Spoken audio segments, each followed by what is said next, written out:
चरक संहिता राम चिकित्सा गुरु जी। प्रणाम। चरक संहिता चिकित्सा स्थान अध्याय नंबर 5 गुल्म चिकित्सा अध्याय सूत्र क्रमांक 64 अथवा 65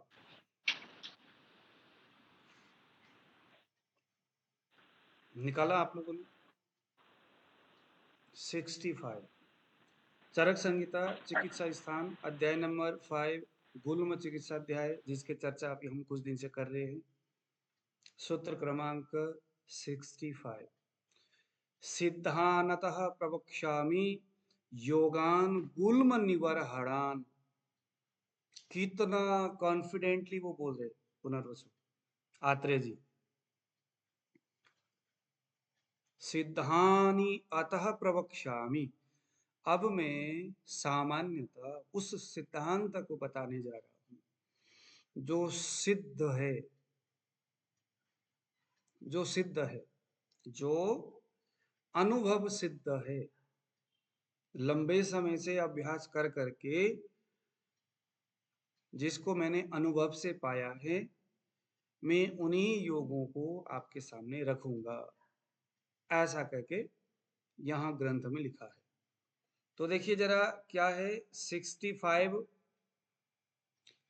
त्रिषण त्रिफला धान्य विड़ंग चव्य चित्रकही कल के कृतही घृतम सिद्धम सक्षीरम वात गुल्मनुत। अब इसको आप नोट करिए।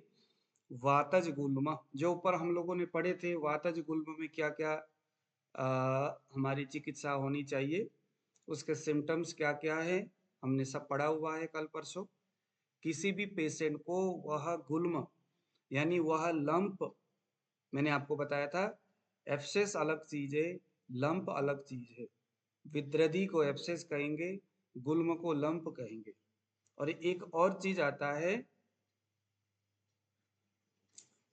उसको बोलते हैं मायोमा, या कुछ ऐसे भी नाम दिए जाते हैं। तो मायोमा जो है वो थोड़ा सा गुल्म से बिगड़ करके या एब्सेस से बिगड़ करके कैंसर कैंसर की ओर जा रहा है। या पॉलिप्स भी बोलते हैं एक अवस्था, वह भी गुल्म का ही एक अवस्था है, पॉलिप्स। तो बेसिकली लंप यह जो वर्ड है वह गुल्म का मतलब गुल्म को वो प्रतिपादित करता है, वह शब्द, ये समझ रहा है। तो चाहे कहीं भी हो, अब गांठे है बेसिकली, अगर आपको कोई भी बातें समझ में नहीं आती, शरीर के अंदर कहीं भी गांठे है, चाहे फाइब्रॉइड हो गया, चाहे कहीं लंप हो गया, जैसे नाक में इतना बड़ा लंप हो जाता है, उसमें पॉलिप सा हो जाता है। कान में कोई गांठ हो जाता है ना, कान के बाहर इतने बड़ा सा कुछ आप देखते होंगे, इतने बड़े बड़े गांठे हो जाते हैं। तो वो गांठ देख करके हमें उधर दौड़ना नहीं है कि हमें क्या करना है। सबसे पहले ग्रंथ क्या बोलता है, दोषों को देखना है। तो वात पित्त कफ या रक्त द्विदोषज त्रिदोषज सान्निपाती कौन से अवस्था में है, यह अवस्था उस लंप को देख करके और उसके समुचे शारीरिक और मानसिक एक्टिविटीज को देख करके हमें डिसाइड करना है। बनी बात। अब आइए जरा इसकी चिकित्सा। वातज गुल्म का क्या क्या चिकित्सा है हमने पढ़ लिया, पित्तज का कैसे चिकित्सा है वो पढ़ लिया, कफज का चिकित्सा पढ़ लिया। वायु है, कफ आवृत कर रहा है तो क्या, पित्त आवृत कर रहा है तो क्या, ऐसे ही कफ और वात पित्त में भी हमने सब कुछ चर्चा किया है परसों की क्लास में। अब हम बात करेंगे, वो सारा चीज करने के बाद सब कुछ आपने किया और पेशेंट को बड़ा अच्छा आराम लग रहा है, या आपको लगा कि सब कुछ कर लिया, मगर, है ना, मगर इसका जो फाइब्रॉइड है, पीसीओडी है, वो रुकने का, या हर्निया है ना, लीवर का आप कह सकते हो कि फाइब्रॉइड क्या बोलते हैं इसको, फैटी लीवर हम कह सकते हैं। ये सभी भी कहीं ना कहीं गुल्म का ही तो एक अवस्था है, जहां शरीर के अंदर कोई चीजें भर रहा है, कोई चीजें कहीं उभर रहा है, उसके साइज बढ़ रहा है।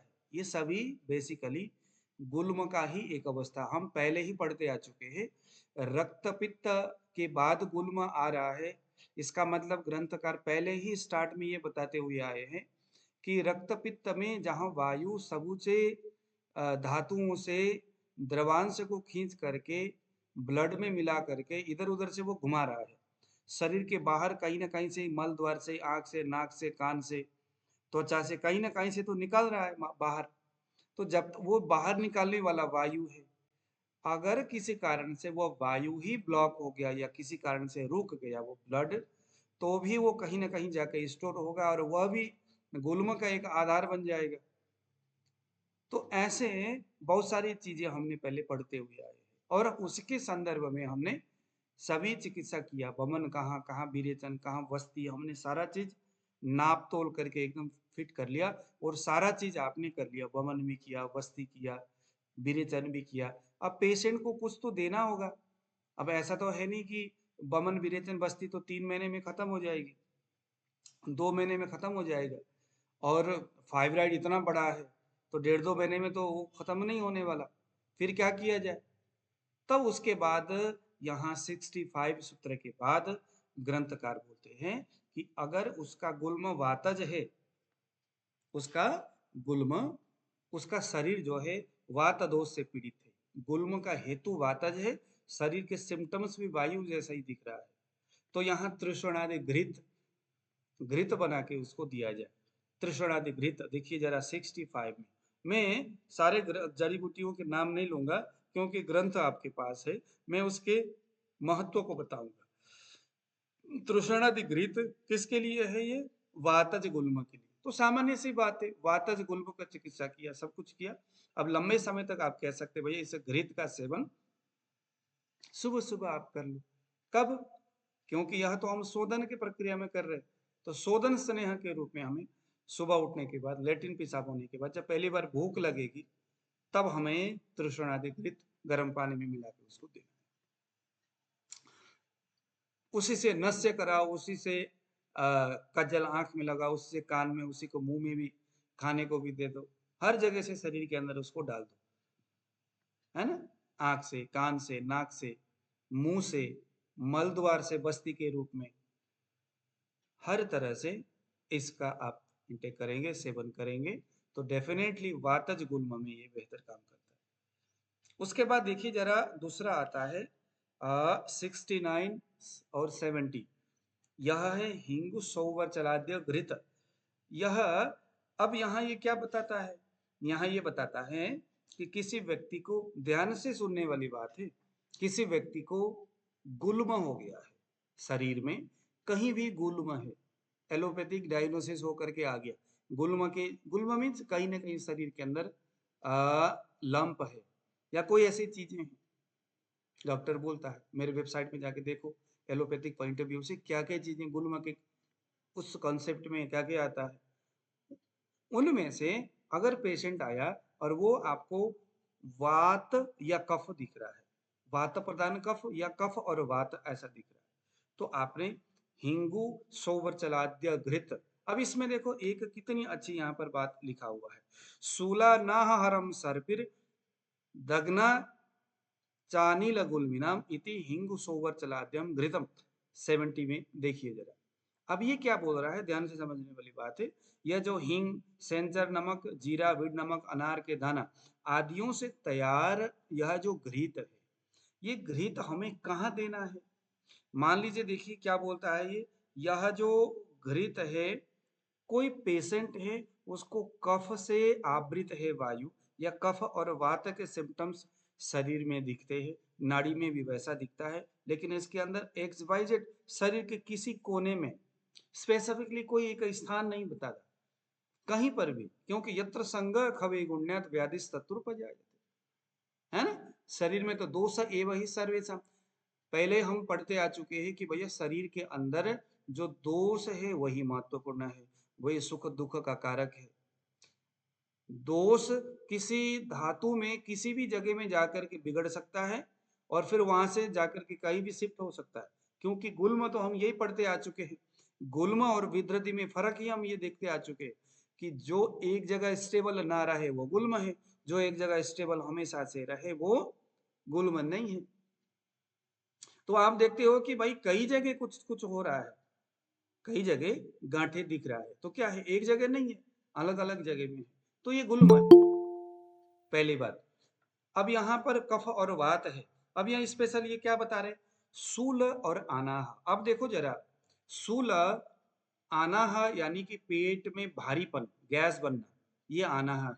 दर्द हो रहा है, पेट भारी भारी लग रहा है, दर्द हो रहा है, उसमें गैस बन रहा है, तो ये, इसको हम आयुर्वेद में अनाह बोलेंगे। तो अनाह का मूल कारण कौन है, कफ के द्वारा वायु के जो रास्ते हैं अपान स्थान में रुका हुआ है। तो क्या हो गया, जहां सिम्टम्स में अनाह है, पेट में भारीपन, गुड़गुड़ करके भी आवाज आ सकता है, अगर ना भी आए तो पेट में भारीपन और उदर सूल है ना, दर्द है, तो ऐसे कंडीशन में हम क्या करेंगे, इस हिंगू सौवर्चलाद्य घृत का हम प्रयोग करेंगे।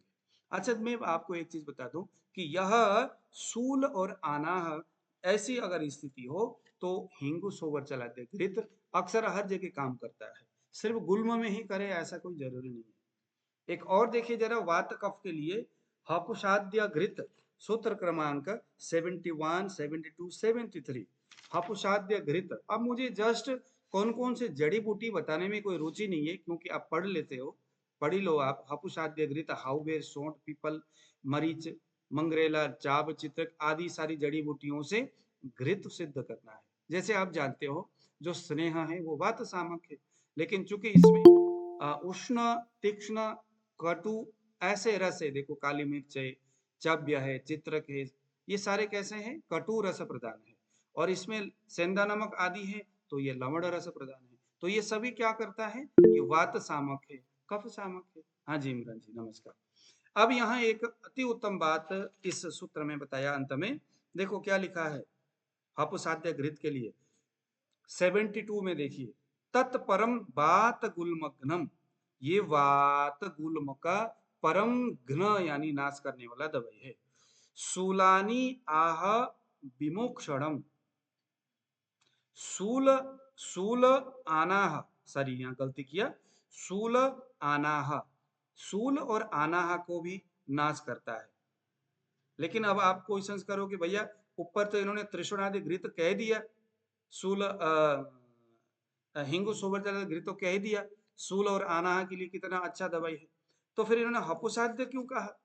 तो अब यहाँ बताते हैं, देखो 73 में, योन्यर्षो ग्रहणी दोष श्वास कासा रुचि ज्वरा वस्ति रत पार्श्व शूलम च घृतमेतद व्यपोहरति। ये कहते हैं भैया किसी पेशेंट का लंबे समय से वात कफज शरीर है, वात कफ के गुण वाला डिजीज है, कोई भी गुल्म हो गया है, उस गुल्म के परिणाम से, उस गुल्म के परिणाम से क्या हो गया, योनि रोग हो गया, योन्य, योन्य। अब देखो जरा, बहुत सारी स्त्रियां, उनके योनि में पॉलिप्स होता है, गांठ होता है, क्या बोलते हैं उसको, वजाइना के अंदर इस तरह के घाव सा बन जाए, उसको कुछ नाम बोलते हैं। अगर कोई प्रीतम जी आप बताइए जरा, योनि के अंदर, वजाइना के अंदर जो गांठ सा होता है उसको कुछ बोलते हैं एलोपैथी में, मुझे दिमाग में नहीं आ रहा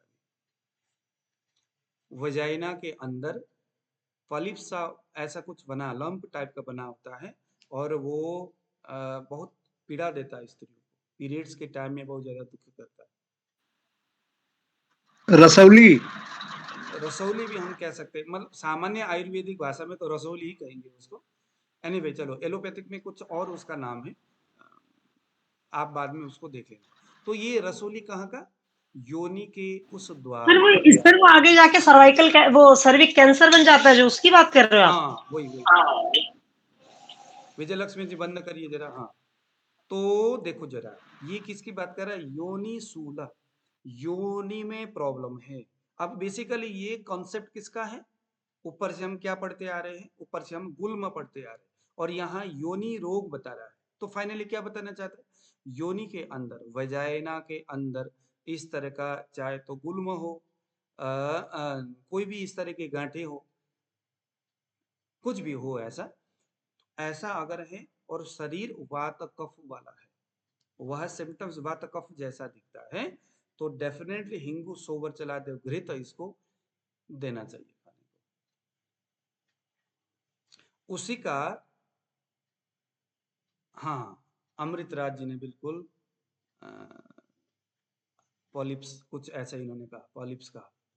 तो यह जो मेडिसिन है यह जो डिजीज जो समस्या है वो फाइब्रॉइड ही हो गया, पॉलिप्स फाइब्रॉइड जो इन्होंने। तो मतलब ये सारी चीजें क्या बेसिकली गुल्म ही है। तो अब कुछ भी नाम नया नया लगा लो, लेकिन सामान्य सी बात है, मैंने आपको पहले कह दिया यह जैसे एक गुल्म है। तो हमें क्या करना है, अब क्या हर प्रकार के उस तरह के डिजीज में समस्या में देना है क्या? नहीं। किस में देना है? वात कफज हो उसका सिम्टम्स और योनि में इस तरह के गांठ हो तो डेफिनेटली हपुसाद्य घृत जो है उसमें अच्छा काम करता है। ऐसे ही अर्स जो बवासीर है, अब देखो उसको गुल्म है। अब चूंकि अर्स जो ये शब्द आया है, चूंकि अर्स में भी मस्से होते। एक चीज मैं आपको बताता हूं, अब देखो कहाँ का प्रसंग कहाँ आ रहा है।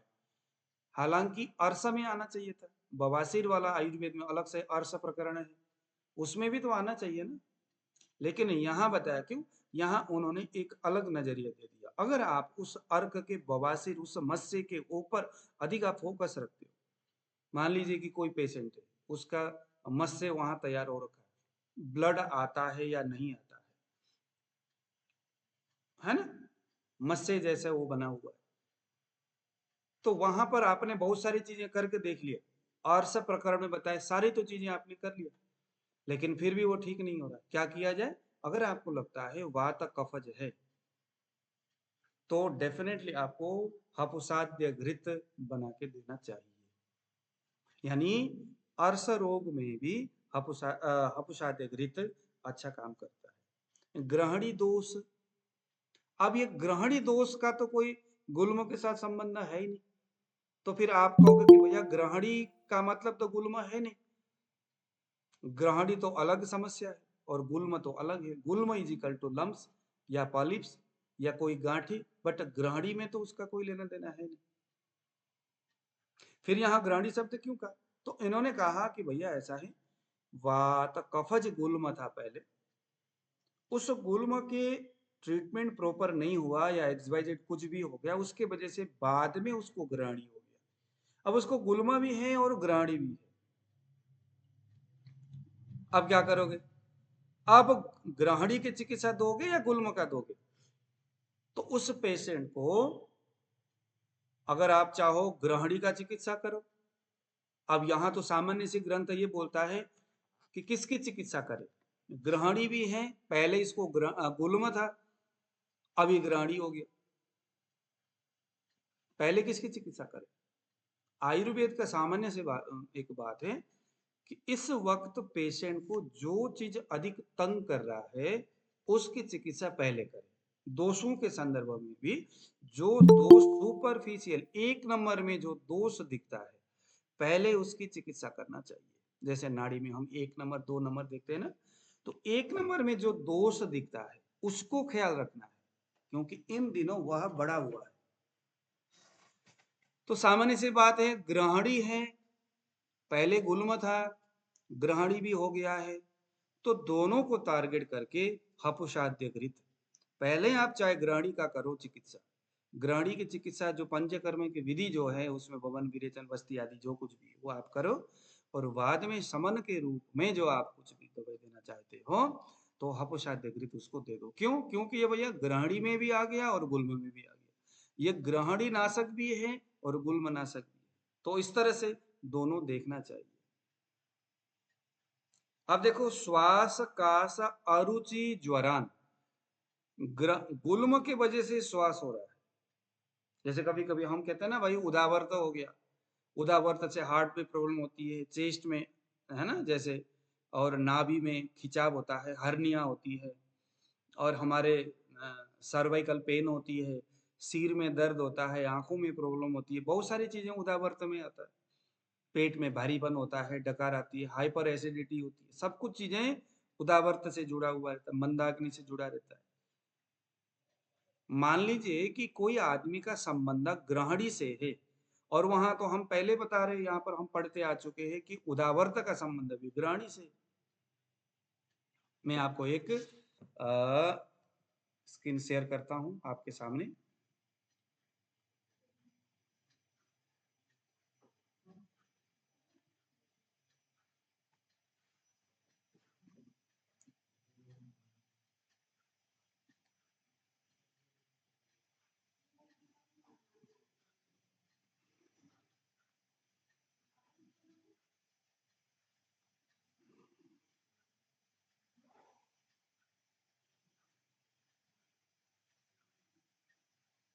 ये स्क्रीन दिख रहा है आपको?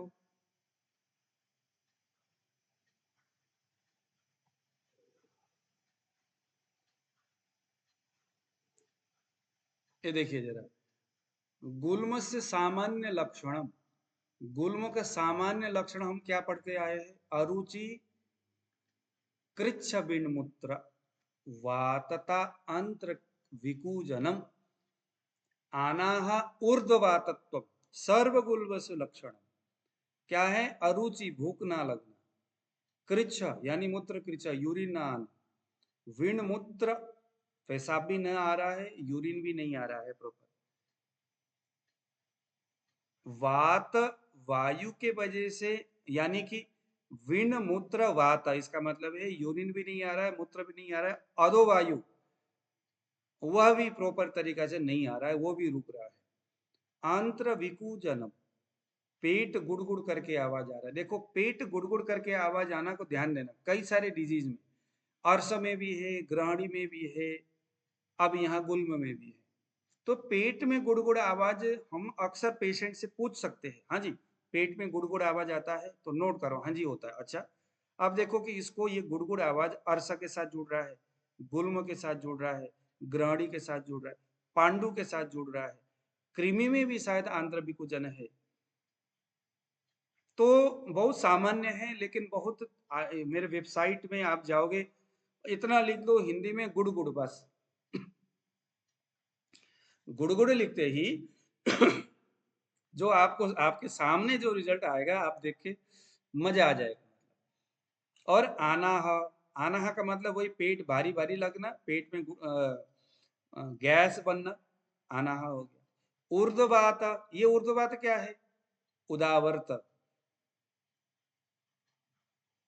हाँ पेट में आवाज आना, रस धातु, आप बिल्कुल सही कह रहे हो।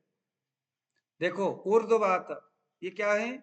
उदावर्त, ऊर्ध्ववातत्व यानी उदावर्त सर्वगुल्मेषु लक्षयेत, ये सभी प्रकार के गुल्म का स्पेसिफिकली पहला, ये प्राथमिक सिम्टम्स है ये, ऐसा चरक में हम पढ़ते हुए आ चुके हैं। तो हम अभी बात कर रहे हैं कि उदावर्त जैसी अगर स्थिति है तो भी वह गुल्म ही है। तो मान लीजिए कोई आदमी को गुल्म है और प्लस उसकी वजह से उदावर्त है, या उदावर्त की वजह से गुल्म है, तो यहाँ पर भी हम उसको हापुसाद्य घृत दे सकते हैं। यह उसके उस उदावर्त को भी ठीक करेगा, प्लस गुल्म को भी ठीक करेगा। देखना है, मतलब ये देखने की यह एक नजरिया यहाँ पर ग्रंथकार ये दे रहे। आपके पास एक पेशेंट आया और डॉक्टर ने कहा कि या अगला कहता है सर मेरे तो फ्रोजन शोल्डर हो रहा है। तो फिर फ्रोजन शोल्डर में तो हम फिर क्या, अरे आप एक काम करो, कपिंग करो, नस्य करो, आप मसाज करो, मैं आपको ये तेल दे दूंगा, इससे मसाज करो। आजकल तो अग्नि कर्म, विद्ध कर्म, इतने से नहीं चलेगा। क्या चलेगा? ये देखना है कि यह जो प्रॉब्लम है किसकी वजह से है। क्योंकि फ्रोजन शोल्डर नाम का, स्कंद शूल नाम का कोई अलग सा चैप्टर तो है ही नहीं ग्रंथ में। तो हमें जोड़ना है उसको इनसे। उदावर्त है क्या? तो उदावर्त की ज्यादातर उदावर्त में ही ऐसा होता है, तो उदावर्त पूछो। उदावर्त में क्या, मल का है, मूत्र का है, अधोवायु का, अधोवायु भी अगर रुक जाता है तो उदावर्त।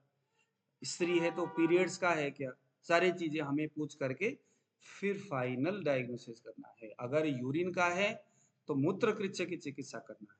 अगर मल का है तो फिर मल विबंध का ये करना है, आपको चिकित्सा करना है, या ग्रहणी का चिकित्सा करना है ना, ग्रहणी का चिकित्सा करना। अगर अगर यूरिन है तो मूत्रकृच्य का चिकित्सा, अगर स्टूल रुका हुआ है तो ग्रहणी की चिकित्सा करना है। तो इस तरह से हमें अलग अलग चीजें, अगर स्त्रियों का आर्तव दुष्ट है, आर्तव रुका हुआ है, पीरियड्स प्रॉपर खुल करके नहीं आता, तो स्त्री व्याधि में बताया हुआ जो रज दुष्टि का जो चिकित्सा की व्यवस्थाएं हैं, स्त्री बंधत्व अभी हम कह सकते हैं, या मूढ़ गर्भ या योनि व्यापक रोग में बताए हुए जो चिकित्सा की जो प्रक्रिया है, उसको हमें देखना होगा। ऐसा नहीं कि अच्छा आपका पीरियड्स नहीं आ रहा है, एक काम करो फलाना दवाई है पीरियड्स को चला लो, नहीं।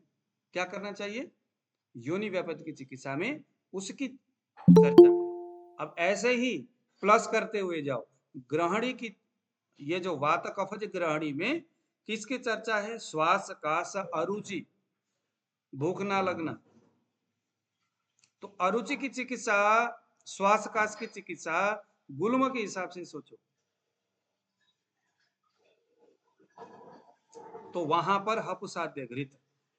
ऐसे ही ज्वरान, अब ये ज्वरान ये बहुवचन है, एक वचन नहीं, सिर्फ एक ज्वर की बात नहीं किया, बहुत सारे ज्वर हम पहले पढ़ते आ चुके हैं ना। ज्वरान बहुवचन, अनेक ज्वर का एक ही उपाय है। अब ये ज्वर कैसे सिर्फ ज्वर में काम करता है क्या? ये नहीं। प्रकरण कहाँ है? गुल्म में। हम पढ़ किसको रहे हैं? गुल्म को। ज्वर तो हम अभी पढ़ नहीं रहे, गुल्म पढ़ रहे, लेकिन गुल्म में ज्वर पढ़ रहे।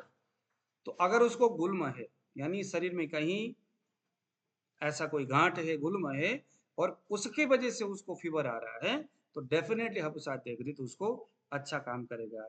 ऐसा ही वस्ती, वस्ती स्थान में होने वाली समस्या, रत पार्श्व शूलम, हृदय में शूल, पार्श्व शूल, जैसे हमने कहा था। अब देखो ये तो गुल्म का स्थान है कि नहीं? हमने क्या पढ़ा था? गुल्म के 5 स्थान, कोई बता सकते? कल परसों हमने पढ़े थे गुल्म के 5 स्थान, हमने क्या क्या पढ़े थे बताइए?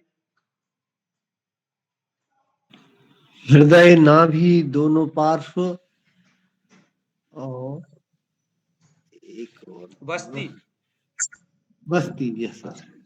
तो देखो यहाँ क्या आया? वस्ती, रत, पार्श्व शूलम, उनमें से हृदय में, वस्ती में और पार्श्व में, ये बेसिकली स्पेशली वायु का स्थान है। तो यहाँ पर अगर दर्द हो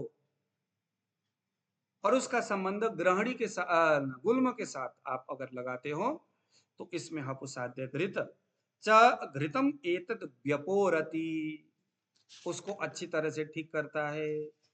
तो अब देखो वही बात है ना, कि ग्रंथ तो आपके पास है, पढ़ भी आप रहे हो, समझ भी रहे हो, लेकिन स्पेशली उसको पढ़ना कैसे है, उसको समझना कैसे। बेसिकली ग्रंथकार क्या बताना चाहते हैं, क्या समझाना चाहते हैं। नहीं तो अगर किसी के हृदय में समस्या है तो हृदय रोग में चले जाएगा, ग्रहणी है तो ग्रहणी रोग में चले जाएगा। अरे भैया ग्रहणी तो आयुर्वेद चरक ने बताया है। वपुसाद्य घृत तो या तो आप खुद बना लो, या तो बाजार में मिलता होगा तो वो देख लो, बनाने में क्या दिक्कत है। हाउ बेर, हाउ बेर का मतलब वो बेर नहीं है, हाउ बेर का मतलब झाड़ी होता है एक, तुलसी के पत्ते जैसा एक होता है झाड़ी, तुलसी के पत्ता भी नहीं, तुलसी के पेड़ भी नहीं, किसके जैसा हो सकता है? सहदेवी नाम का एक वनस्पति है, वैसा ही तो नहीं, लेकिन उसके पत्ते, उसका जो झाड़ी है कुछ वैसे वैसे ही होता है, थोड़ा इसका लंबा पतला सा, थोड़ा सा ऊंचा होता है, सहदेवी का थोड़ा छोटा होता है, इतनी सी बात है। ये नदी नालियों की किनारों में मिलता है हापुसाद, ये हाउबेर। हापुसाद्य घृत में अगर हाउबेर नहीं मिला तो फिर तो काम ही नहीं करेगा। तो ये अभी हमने देखा है ना, हापुसादी घृत हमें वहां प्रयोग करना है। दूसरे नंबर में देखो पीपल आदि घृत है। अब पीपल आदि घृत में भी बात वही है, योनि शूल है, शीरशूल है, अरसा है, विषम ज्वर है। अब यहां पर इन्होंने ज्वरान नहीं बोला, विषम ज्वर बोला। देखो शब्दों को देखो जरा, वहां पर पहले हापुसाध्य में क्या बोला, ज्वरान बोला, कासा अरुचि ज्वरान, ज्वरान कोई भी ज्वर है और ये सिम्टम्स है और साथ में गुल्म है तो हबुसाध्य देना है। पिपलादि घृत कहाँ देना है, उसको गुल्म है, मतलब कभी कभी क्या होता है ना कि एक पेशेंट है उसको फाइब्रॉइड है, फाइब्रॉइड की वजह से बार बार उसको बुखार आ रहा है तो क्या दिया जाए, उसको दिया जाए पिपलादि घृत। लेकिन वात कफ होनी चाहिए, वात कफ होना चाहिए, क्योंकि पिपली भी वैसा है। वैसे तो इसमें गोदूध में पकाया जाता है तो ये पिपलादि घृत हम पित्त में भी प्रयोग कर सकते हैं अल्प मात्रा में। तो इसका संबंध देखो योनिसूल, फिर आ गया योनिसूल, योनिसूल योनि में दर्द है और वहां पर क्या है, योनि रोग, वहां पर योनि रोग की बात है, यहाँ योनिसूल की बात है, दोनों में अलग अलग है। योनिस में अगर गुल्म हो तो हपुसाध्य घृत देना है, मगर योनि में दर्द हो, या ऐसा भी हो सकता है कि योनि के अंदर कोई गांठ है और उसमें खूब दर्द हो रही है, दर्द अगर हो रही है तो पिपलादि घृत देना। सिर में दर्द हो रहा है, अब किसी कारण से सिर में दर्द हो रहा है गुल्म की वजह से, अरसा हो रहा है, विषम ज्वर, मलेरिया टाइफाइड, मलेरिया टाइफाइड विषम ज्वर, विषम ज्वर क्यों, विषम ज्वर का मतलब क्या है, विषम ज्वर का मतलब है विषम संख्या में, विषम स्थान से, कभी पैर से गर्मी बुखार शुरू होता है, कभी छाती से, कभी पीठ से, कभी पेट से, कभी सिर से, कभी पता नहीं कहां से, एक जगह से नहीं होता। और कभी 3 दिन के बाद, कभी 4 दिन के बाद, आज बुखार आया फिर 4 दिन के बाद चातुर्थिक ज्वर, तृतीयक ज्वर 3 दिन के बाद, तीसरे दिन में आ रहा है, अन्य दुष्क ज्वर, संतत ज्वर, स्वतत ज्वर जो कंटिन्यूसली हो रहा है इतने दिन तक। तो ये जो ज्वर है कहां से शुरू हुआ, आज यहां से हुआ, कभी दोपहर से शुरू होता है, कभी सुबह से होता है, विषम समय है ना, तो ऐसा, तो ये विषम ज्वर है। तो ऐसा अगर विषम ज्वर है और उसका संबंध गुल्म के साथ है, सिर में दर्द है संबंध गुल्म, अरसा है संबंध गुल्म, स्पेशली पिपलाद्य घृत का संबंध दर्द के साथ अधिक है।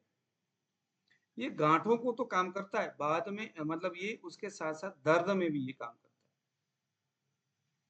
तो ये पिपलादि घृत।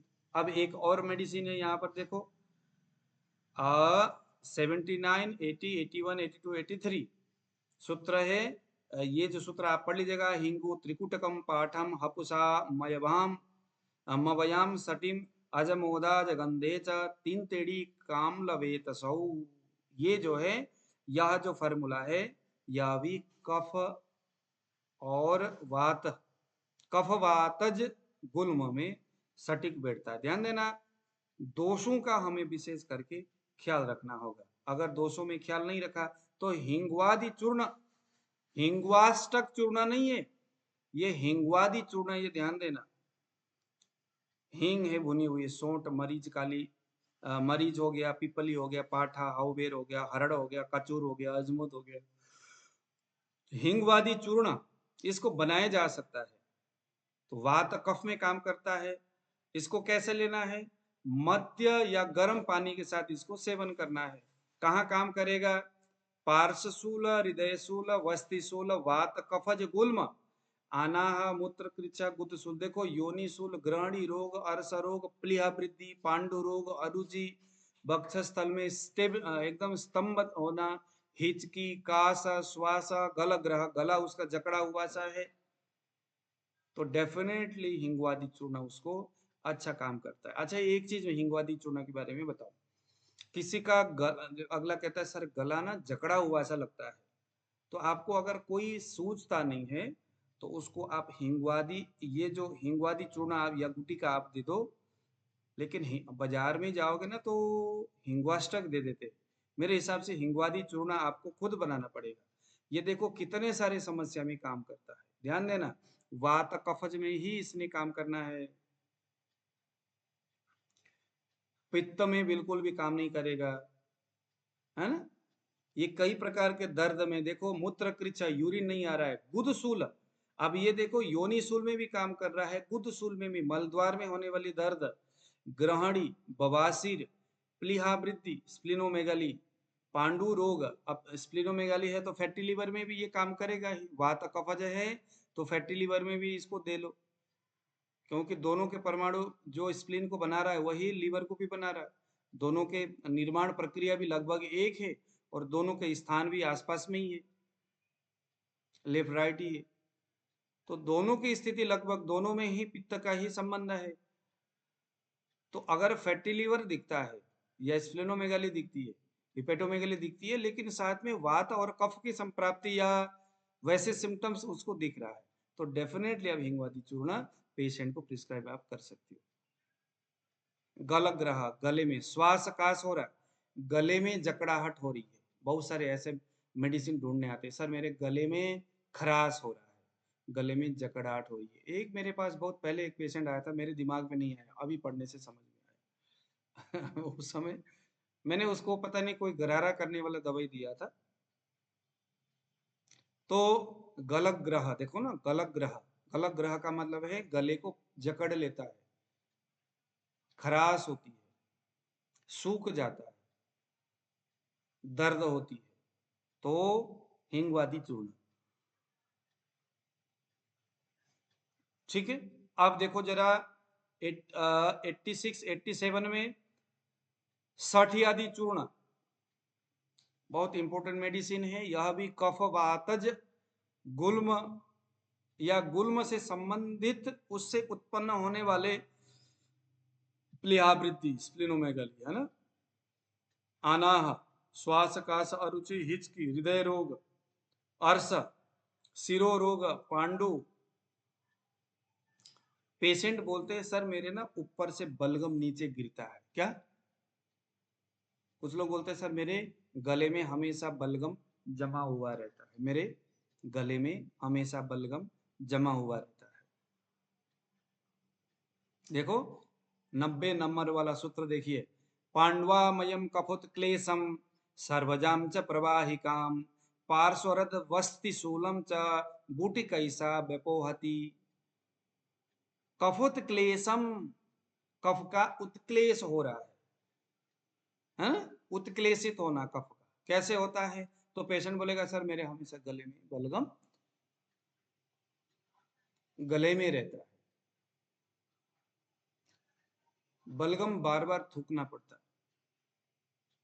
तो एलोपैथ वाले हाँ जी ये तो एलर्जी है ऐसे बोलेंगे, इम्यून सिस्टम की प्रॉब्लम है वो ऐसे बोलेंगे। तो एलर्जी होना, इम्यून सिस्टम का प्रॉब्लम होना बेसिकली क्या है, ये इम्यून सिस्टम क्या है, पित्त ही तो है। मेटाबॉलिक डिसऑर्डर, मेटाबॉलिज्म क्या है, पित्त ही तो है, पित्त का ही तो कार्य प्रणाली है मेटाबॉलिज्म। और इम्यूनिटी सिस्टम क्या है, यह भी पित्त का ही कर्म है, अग्नि का ही कर्म है। अग्नि का जो अग्नि व्यापार बोलते हैं, उसकी जो अग्नि साहचर्य जो शक्तियां वो क्या है, मेटाबॉलिज्म है। तो उसी को ये बोलते हैं हाँ जी आपको एलर्जी हो गया, बार बार गले में आ रहा है, तो ऐसे अवस्था में भी सठ्यादि चूर्ण, कचूर, पुष्कर मूल, देसी गाय के घी में शुद्ध किया हुआ बढ़िया सा हींग, बढ़िया सा हींग, ये पतंजलि का हींग बहुत बेकार है। आपको अगर हींग चाहिए ना तो मैं आपको हींग दूंगा, लेकिन हींग है महंगा। बलदेव जी यहाँ पर, बलदेव जी आप हींग लेके गए थे कि नहीं? बलदेव जी के पास हींग है कि नहीं बलदेव जी अभी? हाँ जी बलदेव जी, हाँ जी सर, हाँ जी आपके पास हींग है कि नहीं जो हम लेके आए थे? हैगी है। आप इस्तेमाल करते हैं उसका? बहुत थोड़ा करते हैं, बहुत कमाल है ना, अच्छा है ना हींग? हाँ जी, बहुत अभी अच्छा। अभी मेरे पास ना, अभी मैं यूपी से बलदेव जी जो हिंगवास्टेक चूना मंगाया था, सेम वही हींग डाला है उसने, इतना बढ़िया हिंगवास्टेक चूना है, क्या बात है, मजा आ गया। किसी पेशेंट को देते ना हिंगवास्टेक चूना तो अगला कहता है हुआ ऐसा हिंगवास्टेक चूना हमने कभी खाया ही नहीं, ऐसा हिंगवास्टेक बनाता है वो फार्मेसी। सर कुछ पूछना था, ये मुझे समझ में ही नहीं आया कि जैसे ये आप पीछे जो आपने पढ़ाया है वो घृत का, और इनका ये है कि अल्टरनेट है ये कि मतलब इसके बदले ये भी दे सकते हैं हाँ हाँ, ये भी दे या सकते नहीं? हैं ना। अब क्योंकि देखो सर जो अल्टरनेट हो चीज गया ना। इजी। देखो देखो, हाँ जी, वो घी हाँ हो जी। गया, अलग अलग कंडीशन में अलग अलग मेडिसिन। अब आपने उसको देना क्या है ना। अब वही है ना कि भाई, अब देखो घृत का काम क्या है, स्नेहन करना। तो स्नेहन जरूरत अगर आपको लगता है कि जैसे वायु बहुत ज्यादा बढ़ा हुआ है, रुक्षता शरीर में बनी है, इस गुल्म में सबसे बड़ी बात पता है क्या है? गुल्म में ये घृत की कल्पनाएं देखो कितनी ज्यादा है यहाँ पर। गुल्म, समूचे गुल्म प्रकरण में घृत की कल्पना ज्यादा है। क्यों?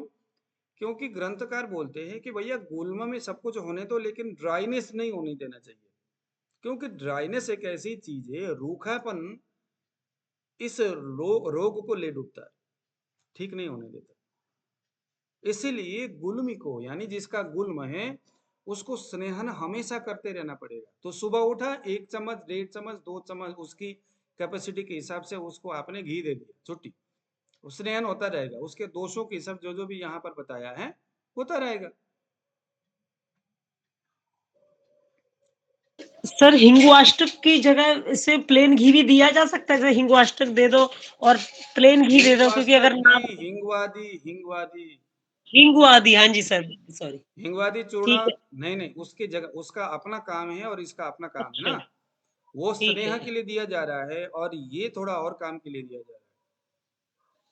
अगर आपको वात प्रदान वायु की अधिकता दिखती है और थोड़ा ड्राइनेस भी दिखता है, तो आपने स्नेहन भी देना है और साथ में हिंगवादी चूर्ण भी आवश्यकता लगे तो देना है। अब इसमें सिर्फ मैंने जितना पढ़ाया उतने तक निर्भर नहीं रहना है, आप लोगों ने अपना भी बुद्धि इसमें लगाना है कि यहाँ पर क्या क्या दिया जाए, बेसिकली पेशेंट को देना क्या क्या है। एक मेरे पास पेशेंट आया, उसको मैंने डायग्नोस किया, वात कफज है, गुल्म है, उसकी वजह से उसको ऐसा ऐसा कुछ हो रहा है। अब मैं ये देखूंगा कि उसमें वायु की अति प्रवृत्ति है, तो उसको स्नेहन, स्वेदन, अभ्यंग आदि चीजें कराना जरूरी है। तो उसके तहत मैं उसको स्नेहन भी दूंगा, स्वेदन भी दूंगा। स्नेहन के संबंध में मैं हापुसाद्य घृत या इस तरह के पिपल्यादि घृत जो भी आवश्यकता हो उसको मैं दूंगा। और साथ में उसमें गुल्म भी बहुत ज्यादा बना हुआ है, तब मैं उसमें फिर चूर्ण भी दूंगा। क्योंकि स्नेह जो है उस गुल्म को, समूचे शरीर को चिकनाहट पैदा करता है, गति देता है। चिकना जो है वो वायु को गति देता है। बेसिकली गुल्म क्या है, वायु की वजह से गुल्म बन रहा है। और ऊपर से हम अगर उसको सठ्यादि चूर्ण हो गया या हिंगवादी चूर्ण या गुटिका अगर हम ऊपर से देंगे, तो ये क्या करेगा? जो चूर्ण होता है वो ज्यादातर कफ के ऊपर अधिक प्रभावी रूप से काम करता है। चूर्ण जो है वो अपने रुक्ष और भेदन आदि कैपेसिटी के वजह से वायु के रास्ता को खोलता है, और स्नेह अपने चिकना आदि इन गुणों के वजह से वायु के रास्ते को खोलता है। तो दोनों ही काम तो वायु के लिए करना है, लेकिन एक तोड़फोड़ करके कर रहा है और एक चिकनाहट पैदा करके कर रहा है। जैसे आप देख लो कि आपके घर के बाहर बहुत पुराना मिट्टी जमा हुआ है और इतना टाइट हो गया है कि कुल्हाड़ी से खोद रहे हो उसको, लेकिन फिर भी वो कट नहीं रहा है, टाइट हो गया। तो आप क्या करोगे? कब तक खोदोगे? तो थोड़ा थोड़ा उसमें पानी डालो, पानी डालने से गीला हो जाएगा। फिर भी नहीं होता तो थोड़ा सा उसमें तेल डाल दो, अब तो महाराज गीला हो ही जाएगा। चिकनाहट डालते ही पानी से हो जाएगा, नहीं तो आप थोड़ा तेल डालते हो। तो तेल डालते ही क्या हो जाएगा, जैसे हम देखो कहीं पर भी कोई मशीन में ऐसा बहुत पुराना जंग लग गया, तो उसमें पानी डालने से नहीं होता, तो तेल भी हम वहां पर डालते, ग्रीस डालते। तो वो ग्रीस जो होता है मल को चिकना करता है, उसको उबाड़ता है। तो दोषों को उबाड़ने का काम करता है स्नेह। सीधी सी बात है। जैसे वो उबड़ेगा तो वायु को रास्ता मिल जाएगा, हल्का हो जाएगा वो स्थान, तो वायु अपने गति से जब जाएगा तो खुल गया उसके रास्ता। लेकिन ये जो जो चूर्ण क्या करता है, अपने कटु, उष्ण, भेदन, रुक्ष आदि गुणों से आगे की ओर जाता है, उस परमाणु को सुखाने का काम करता है। अगर गीला सा लगता है, स्नेह ज्यादा है, कफ के द्रवांश ज्यादा बढ़ा हुआ है, तो पाउडर फॉर्म में दे दो। अगर वायु का रुखा आदि गुण ज्यादा बढ़ा हुआ है या पित्त का उष्ण आदि गुण ज्यादा बढ़ा हुआ है तो स्नेह दे दो। तो डिसाइड करना है आपको। तो सठ्यादि चूर्ण के बारे में अभी हम बात कर रहे थे। तो इन समस्याओं में सठ्यादि चूर्ण बेहतर काम करता है। अब देखिए जरा नागरादि योग, ये नागरादि चूर्ण ग्रहणी में भी है और नागरादि योग यहाँ पर भी है। सौंठ आधा पल, काला तिल हो गया, है ना, इसको कूट करके लड्डू बनाना है। नागरादि योग सूत्र क्रमांक 91। तो अब ये इसका संबंध किसके साथ है, कहाँ देना है नागरादि? तो नागरादि देखो वातज गुल्म में देना है, जहां उदावर्त और योनिसूल हो। उदावर्त भी है, उदावर्त की वजह से ग्रहणी गुल्मा हो गया है और साथ में योनि में दर्द भी हो, तो नागरादि योग ये अच्छा काम करता है। वैसे भी काली तिल आपको पता ही है कि स्त्रियों के लिए तो वरदान है। काली तिल तो मुझे लगता है बनाई स्त्रियों के लिए। शतावरी और काली तिल ज्यादातर स्त्रियों के लिए प्रयोग किया जाता है।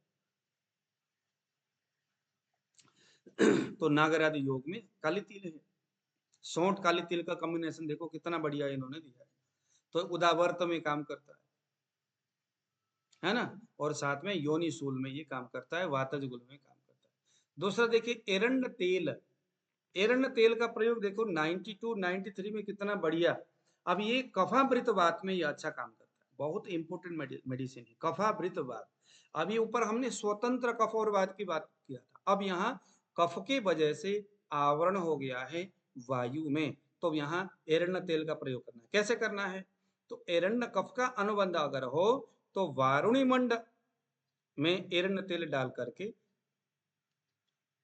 एक सेकंड, वारुणी मंड, तो इसमें हम क्या भी कर सकते हैं, एरंड तेल में थोड़ा सा आप सिरका डाल दो किसी चीज का। अब वारुणी मंड तो कहीं से ढूंढ के ले आओगे आप, या मिल जाए तो अच्छी बात है। मंड, वारुणी का मतलब है जो दारू वारू बनाते हैं, कुल मिलाकर के उसी को वारुणी बोलते हैं। जड़ी बूटियों से, फल से जो दारू बनता है, और उसके ऊपर जो होता है सफेद सफेद सा ऐसा कुछ कचड़ा जैसा जो बनता है, उसमें से कुछ लिक्विड को निकालते हैं, तो वो मंड होता है।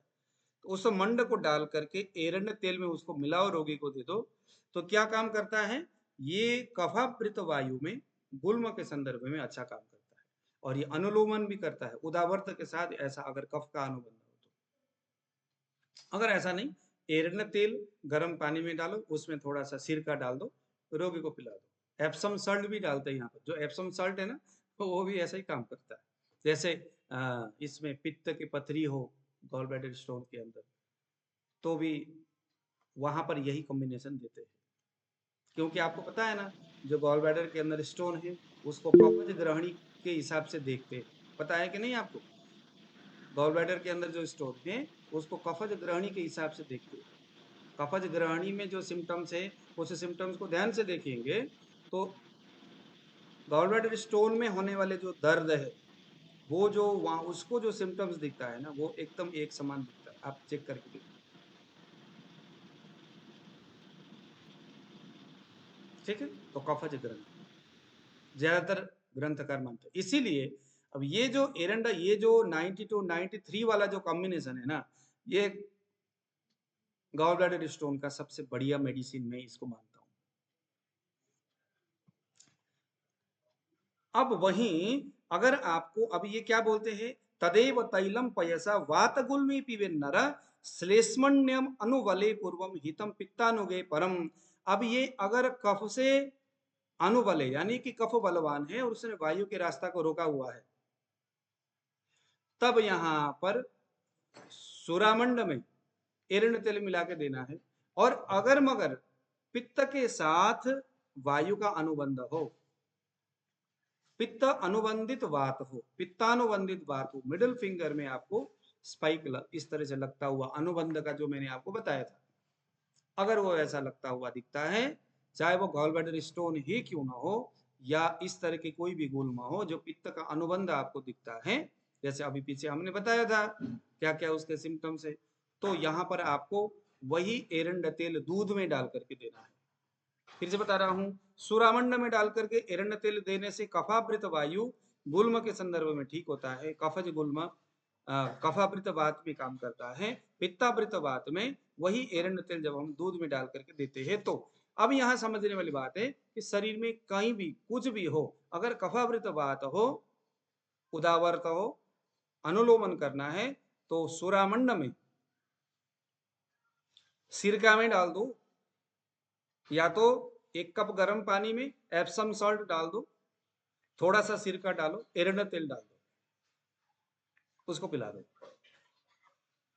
गॉल ब्लैडर स्टोन की भी सफाई कर देगा और साथ में अनुलोमन भी करेगा, उदावर्त को ठीक कर देगा। गुल्म कोई ऐसी चीजें हैं तो वो भी ठीक हो जाएगा कहीं का भी। लेकिन पित्तावृत होगा तो उसी को दूध में डाल के देना है, यहाँ सिरका विरका कुछ नहीं डालना, सीधी सी बात है। खाली पेट, हाँ खाली पेट देना है। अब एक और चीज है लहसुन छीर, ये सूत्र कहाँ आ गया देखो 94 95। अच्छा ठीक है, आज का टाइम ऑफ है क्योंकि मेरा किसी के साथ मीटिंग है आज, तो आज हम इतना ही लेंगे, ठीक है 9 बज गया है।